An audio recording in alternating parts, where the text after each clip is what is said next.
Hi అండి. Today ఇల్లు ఇల్లాలు పిల్లలు ఎపిసోడ్ ఏం జరిగిందో చూద్దామా. బావా ఏంటి టీ కావాలా? అమ్మా ప్రేమ టీ కావాలంటమ్మా.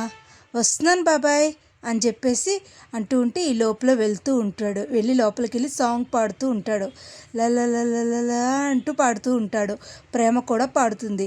ఏంటి బాబాయ్ అనేసరికి ఈ లోపల టీ అడుగుతున్నాడు అని చెప్పి సంగీతంలో చెప్తాడు. సరే అని టీ కాసి మావయ్య గారికి పట్టుకెళ్దాం అన్నట్టుగా ప్రేమ చూస్తుంది. ఈ లోపల పట్టుకెళ్తూ ఉంటారు. వీళ్ళిద్దరూ సంగీతం పాడుకోవడం రామరాజు చూసి ఏంటో అన్నట్టు చూస్తాడు. చూసి నవ్వుకుంటాడు. ఈ లోపల టీ పట్టుకెళ్ళి అమ్మ ప్రేమ టీ ఇవ్వమ్మ బావకి అని అనేసరికి మావయ్య తీసుకోండి మావయ్య టీ అనేసి తీసుకుంటాడు. తీసుకుని తాగుతూ ఉంటాడు. అది చూసిన తర్వాత ఇంకేం అలాగా కాసేపు కూర్చుంటే ఏదో ఒకటి పిచ్చి పిచ్చి మాటలు మాట్లాడుతుంటాడు బామ్మద్ది. ఇంకా మాట్లాడేసరికి ఈ లోపల ధీరజ్ ఫోన్ చేస్తాడు. ఫోన్ చేసి పిచ్చిదానా ఏమనుకుంటున్నావే, నేను సూపరు టాపరు అది ఇది అన్నా నీ రిజల్ట్ ఫెయిల్ అయినాయి. ఏ రిజల్ట్ రా? 10th pass, inter pass, engineering pass, ఇంకేంట్రా అని అనేసరికి ఏంటా నీకు ఇంకా తెలియట్లేదా? నువ్వు ఎస్ఐకి రాసింది ఫెయిల్ అయ్యావు, అందరికన్నా లాస్ట్ ఉన్నావంటే నేను ఎస్ఐయా అని అనేసరికి రామరాజు చూస్తూ ఉంటాడు. ఏంటమ్మా ఏంటి అడుగుతున్నాడు? అదేం లేదు మావయ్య, అదే ఎగ్జామ్స్ రిజల్ట్ వచ్చినాయి అంట, వాటి గురించి చెప్తున్నాడు అని అనేసరికి ఓహో అవునా సరే అమ్మ. సత్యం గారిదానా నీ ఇంటి దగ్గరికి వచ్చి నీ సంగతి చెప్తానే. పెద్ద పోటుగెత్తదానిలా చెప్పావు కదే, నేను ఎగ్జామ్ అలా రాసేసాను తురుము రాసేసాను అన్నాను కదే, ఇదేనా నీ ఎగ్జాము అని అనేసరికి ఏం మాట్లాడకుండా ఏంటమ్మా ఏంటి వాడు నిన్నేదో అంటున్నాడు చెప్పమ్మా అనేసరికి అదేం లేదు మావయ్య, అమ్మ ప్రేమ చెప్పే అని అనేసరికి ఏం లేదు బాబాయ్ అని చెప్పి ఇద్దరికి సమాధానం చెప్పి అదే బాబాయ్ అదే మావయ్య ఎగ్జాము అని అనేసరికి ఓహో సర్లే అమ్మ అనేసి ఏం మాట్లాడరు. ఇలా ఉండగా మన వల్లి వాళ్ళు స్వామీజీ దగ్గరికి వస్తారు. అయ్యా స్వామీజీ మీరే కాపాడాలి అయ్యా అని మన భాగ్యం వాళ్ళ అయినా అంటారు. ఏంటి అసలు చిచ్చి లెగన్ ఏంటిది అసలు అని, అయ్యా మీరే కాపాడాలి, మీరే ఏదో వశీకరణం చేసి నా అల్లుడు నా కూతురు చుట్టూ గిరగరా తిరగాలండి అని అనేసరికి ఏంటి నీ అల్లుడు అసలు ఏంటి సమస్య అంటే అన్నీ చెప్తుంది.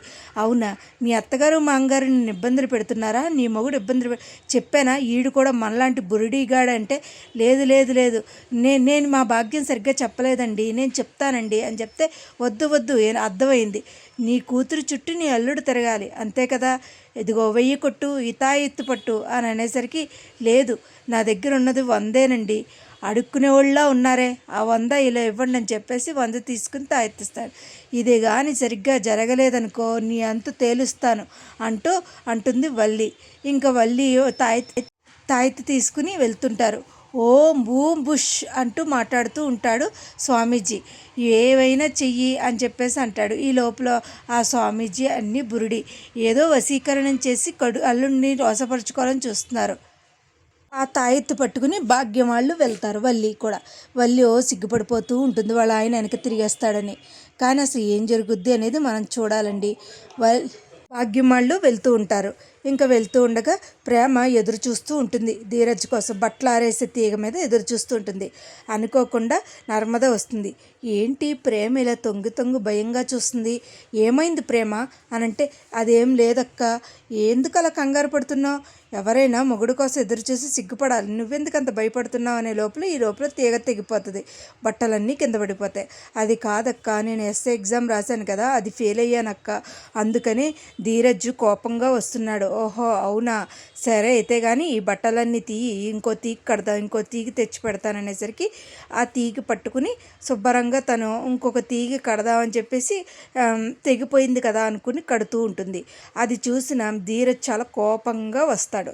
కోపంగా వచ్చినవాడు కరెక్ట్గా తను తీగ పట్టుకునేసరికి అయ్యో ప్రేమ ఊరేసుకుంటున్నట్టున్న సూసైడ్ చేసుకోబోతున్నట్టుందని చెప్పేసి బిగించుకుంటుందని చెప్పేసి గబగబా వస్తాడు. ప్రేమ ఎగ్జామ్ ఇది కాకపోతే ఇంకోటి, అంతేగాని ఇలా చేస్తారు, ఏం చేస్తాం ఇలాగే చెయ్యాలి, మరి ఏం చేస్తావు, ఏమీ ఎగ్జామ్ రాయలేకపోతే అదే కదా, అందుకనే నీ మొహం చూపించలేక అలా అంటే ఇప్పుడు ప్లాస్టిక్ సర్జరీ చేయించుకోవాలంటే చాలా ఇబ్బంది పడ కదరా, అందుకనే మన బడ్జెట్ తక్కువ కదరా ఊరేసుకుందాం అనేసి అనేసరికి ఏంటి అనేది లోపల నర్మద వచ్చి ఏంటి తీసుకు నర్మదా ప్రేమ తాడు కట్టేంటి వస్తే దొంగ ముండా నన్ను ఇన్ని మాటలు అనిపిస్తావా అని చెప్పేసి అంటూ ఉంటాడు. ఈ లోపల సాగర్ వస్తాడు. ఏంటో ఇసుక్కుంటూ ఉంటాడు. సాగర్ ఏంటి అంటే నన్ను కాసేపు వదిలేస్తావా, నీకేం చెప్పినా అర్థం కాదు అంటాడు. ఏది అలా అనుకోకు సాగర్, ఎందుకు సాగర్ అలా అంటావు అంటే ఏవైనా చెప్పు, నాతో మాట్లాడుకు, నాకు చాలా విసుగ్గా ఉందంటాడు. ఇవాళ ఎపిసోడ్ అయితే ఇదేనండి. అసలు కమింగ్ ఎపిసోడ్లో ఏం జరుగుద్ది, అసలు ముందు ఎపిసోడ్లో ఏమంటారు ఏంటి అనేది చూడాలి. కానీ విసుగు ఉండొచ్చు, కానీ నా మీద అంత విసుగు చూపించకూడదు సాగర్. నా వీడియోస్ కనుక మీకు నచ్చినట్టయితే లైక్ చేసి, షేర్ చేసి, సబ్స్క్రైబ్ చేయండి. Thank you so much. నా వీడియోస్ కనుక మీకు నచ్చినట్టయితే లైక్ చేయండి, షేర్ చేయండి. Thank you so much. Thank you.